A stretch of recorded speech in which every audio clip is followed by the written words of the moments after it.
ازيكم عاملين ايه؟ النهارده انا هعمل معاكم وصفة سهلة قوي وحاجة سريعة تنفع جدا للغدا او العشاء. هنا انا عندي فراخ صدور مقطعاها تقطيع رفيع، تقطيعة الشاورما، ان انا هعمل شاورما. انا هنا مش متبلاها ومش حاطه عليها اي حاجة خالص، يا دوب بس نزلت بيها في طاسة فيها معلقة زبدة ومعلقة زيت. هشوح الفراخ كويس في الزبدة والزيت، وهنزل بقى عليها لما تاخد لون من الجهتين. هنزل عليها بالمكون بقى الاساسي بتاعي في الوصفة دي، اللي بيخليني محتاجش ان انا اتبلها او ابيتها في التتبيلة ليلة قبلها. هي توابل السبايسي بتاعة الشاورما. التوابل دي جميلة جدا، بتديني طعم الشاورما اللي احنا بنجيبها من بره. هحط معلقة كبيرة منها على كمية الفراخ اللي انا حطاها. انا حاطه حوالي 300 جرام، مش مكملة نص كيلو يعني. نزلت عليهم بالفراخ وهنزل عليها بالملح والفلفل. ناخد بالنا ان احنا ما نزودش الملح، لان التتبيله فيها ملح، بتبقى مالحه، فعلشان ما يبقاش الدنيا ملحت معاكي قوي.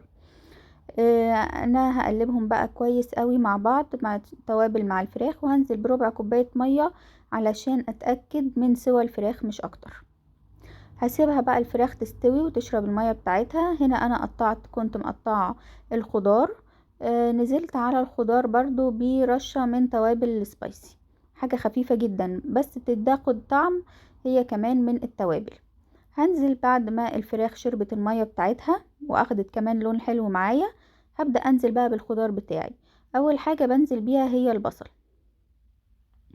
انا بحب اشوح البصل الاول مع الفراخ، لان البصل بياخد وقت شوية، بس انا عايزاه مش يدبل او يطرى، لا انا عايزاه ياخد بس لون خفيف وفي نفس الوقت ما يطراش، يعني تحسي بطعم البصل وانتي بتاكليه، تحسي بالقرمشة بتاعته.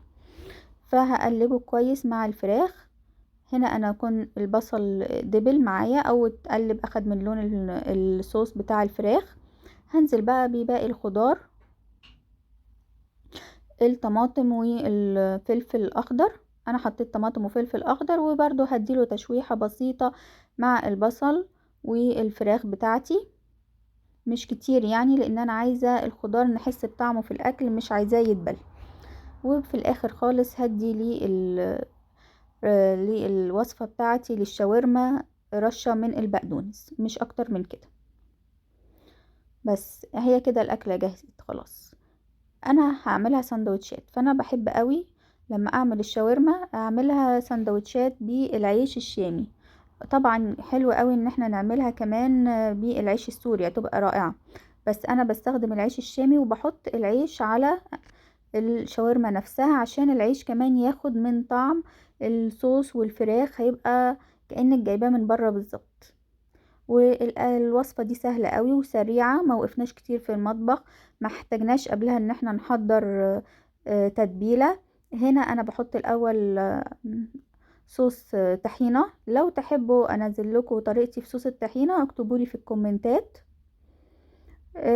هنا حطينا صوص الطحينة على العيش، وهبدأ انزل بقى بالشاورما بتاعتي. طبعا لو عندك كمان تومية، عايزة تحطي تومية بدل الطحينة، تحطي خيار مخلل، كل الحاجات دي بتزود الطعم بتاعها، بيزود التيست كمان، بيبقى جميل قوي. هنزل بقى بالشاورما وهلف الساندوتش كويس. انا ما برجعوش تاني على النار، مش برجع الساندوتش على النار عشان ياخد لون او كده، لا انا بقفله وخلاص. لو حابين تحطوه تاني في طاسة بحيث ان هو ياخد لون العيش، ياخد لون ويبقى مقرمش معاكي، براحتك. هنا انا اكمل بقى بقية الكمية مع نفسي.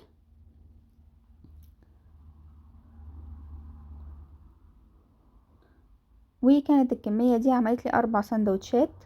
انا ما كنتش عاملة كمية كبيرة، بس حبيت اشارككم طريقتي في الشاورما، وهفتح لكم كمان الساندوتش من جوه واوريهولكم ازاي هو الفراخ جميلة وجوسي من جوه. ويا رب يعجبكم الفيديو، ولو عجبكم الفيديو لايك وسبسكرايب للقناة.